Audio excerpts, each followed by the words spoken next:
Good morning, rats, and did we get some good news? For those of you who aren't aware, FunDog released a new little dev blog on the Discord, and some big, truly big, like really seismically huge shifts are coming to the Forever Winter. And I just had to make a quick video so that we could talk about it. Scrolling past you right now is their little foreword, but the TLDR for second screeners is that FunDog is reaching out to the players and letting us know that they are working on it. Which I know can sound a bit trite, but I think the patches that we've been getting show that they really are, at least in my personal opinion. And they're trying to be honest that they can't do everything all at once. They are a small team after all. And by the sounds of it, they're really trying to focus on integrating all the game features together and making more of a coherent experience. Which again, just based off of the updates they've done to the new player experience, I fully believe them. Now, let's talk about the changes they're making and the ones they're looking at making. The first being that HKs will no longer be summoned based on looting alone, except for special circumstances like picking up boss parts, by which, let's be honest, they mean codexes. So the grabber will no longer come for your ass because you opened up too many trash cans. FunDog says this is to reinforce that stealth is a viable strategy, which, I mean, I do agree, though I feel like that won't really affect the way the HKs come for me, since I pass my stealth checks by not leaving witnesses. But this should make things easier for people who play more passively, which is a great thing, since I know that's what a lot of players want. Next, all tunnels and Ashen Mesa and Scorched Enclave will be free to travel to once they've been unlocked. This will be a big change for players out there. It'll make it much easier for people to branch out and explore in the early game, which is a big bonus, and it'll mean that you can go to the later maps without having to scramble for water first, which should make endgame farming much easier, or at the very least much faster, though it does somewhat devalue the existence of water, even further than it already has been. I don't know how I feel about Scorched Enclave and Ashen Mesa being free, because, I mean, that basically means Tunnel A is going to cease existing past the very beginning of the game, which isn't necessarily a bad change. Just something to be aware of. Though speaking of the early tunnels, they're adjusting the tunnel NPC spawns again, particularly in the early tunnels, and it seems like they're going to spawn less enemies if you're playing solo, so there's going to be a check for that. This is probably a good change.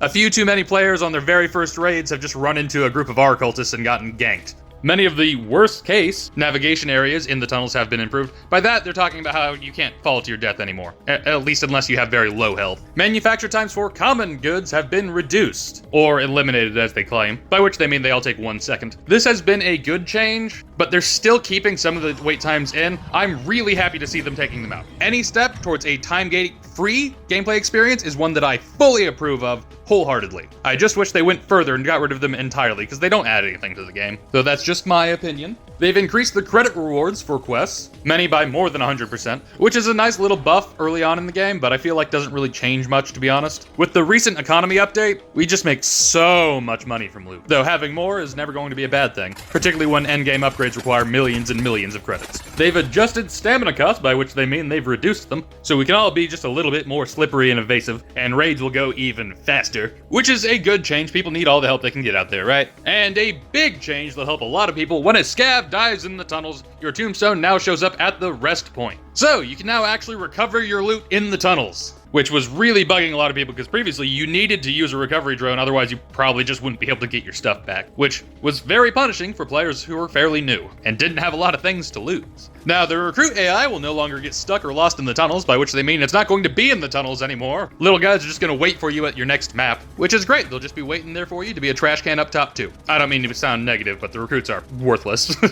And perhaps the biggest change, the one that's going to make Shaman even more popular, to the point that everyone's going to be playing Shaman now, I think. Shaman now knows where the extracts go to, down in the tunnels, and that information will be provided on the compass, which means in any group of scavs, someone's going to be playing Shaman. He's going to be your guide through Los Angeles, which is actually really cool, though I'll still probably be mostly playing Scav Girl.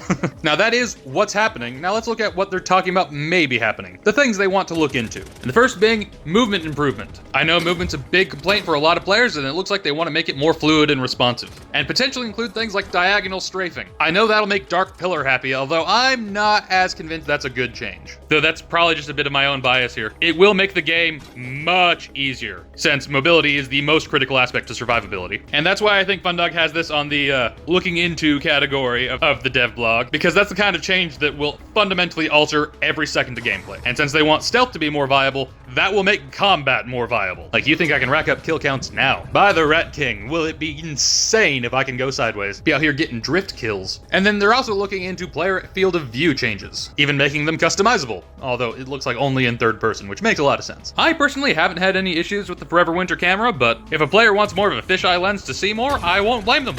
although FunDog doesn't seem very confident about making those two changes in particular. They are very concerned. You can tell by their little footnote here that they want to tackle the gunplay, the movement, and the AI. Personally, the AI being the big one for me. And I think most players will agree improvements there are what will move the game the most forward, though it's also the hardest thing to do. I think it was Mandalore Gaming who said that game development is fixing your microwave and your toilet catches fire. It's really hard to predict what outcomes will occur from these huge changes. And FunDog seems to also be acknowledging that in their little postscript conclusion. And rats, they want feedback. Let them know how you feel about this. Like, feel free to comment down under this video, but also on other videos, and on the Discord server. The devs do seem to really pay attention to player social media. And go show FunDog some love. They're really trying hard. And it sounds like we've got some big changes coming up just next week. Won't that be fun? I hope the bastards at home appreciate this. As always, this video is brought to you by my lovely Patreon patrons. The channel is entirely viewer funded, no sponsorships, no ad revenue,